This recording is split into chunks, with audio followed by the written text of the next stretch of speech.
The Owen James Report is brought to you by This program is brought to you by the Grace Kennedy Group. We choose to care. Grace Kennedy Money Services has been here for you and your family, here and abroad, because we understand that you're receiving more than money. You're receiving their love.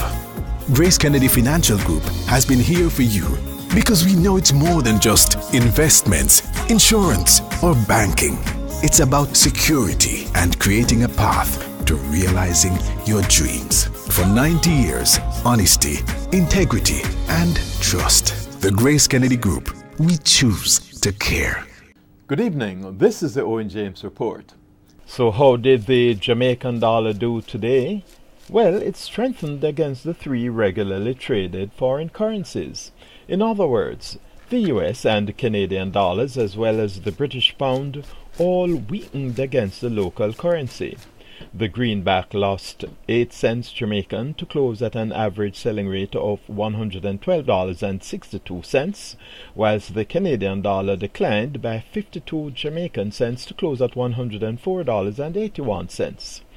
The British pound sterling also lost 52 cents Jamaican to close at $192.13. It appears the Bank of Jamaica's intervention in the market last week is still paying dividends. Despite strong gains by junior market stocks Consolidated Bakeries, Lasco Distributors and Lasco Manufacturing, losses by main market blue chip stocks JMMB and NCB helped to depress the indices today. The main JC index fell by 353 points or 0.5%, 18 stocks traded, with 7 advancing, 4 declining and 7 holding firm. Winners included Carreras, Consolidated Bakeries or Purity up 14.3%, Gleaner, Lasco Manufacturing and Panjam Investment Trust. The losers were Access Financial Services, JMMB, NCB and Sagicor Group Jamaica.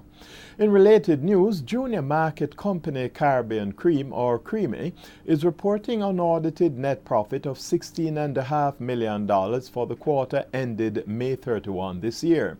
Now that's $4.8 million better than the corresponding quarter last year. At the same time, revenue grew by 19% to $41 million. The depreciation of the Jamaican dollar was reflected in the company's cost of sales, which increased by 9% to 182.5 million Jamaican dollars.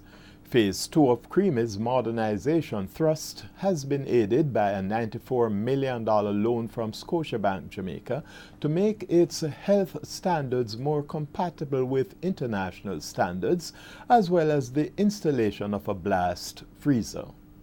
Our young investors received prize money totaling $100,000 from the Jamaica Stock Exchange and All Media Services Limited for their performance in the first 2 quarters of this calendar year. Damarne Ellis copped the first prize in both quarters. The Young Investor Stock Market Competition is aired within my personal financial program On a Personal Note, which resumes its normal 3 p.m. slot this Sunday, July 20, following that exciting World Cup extravaganza. In Caribbean business news, ironically, on July 10, a day following Trinidad and Tobago's Finance Minister Larry Howe's revelation that government's income had exceeded expenditure in the first half of the financial year, the IMF urged the Twin Island Republic to get ready to tighten monetary policies.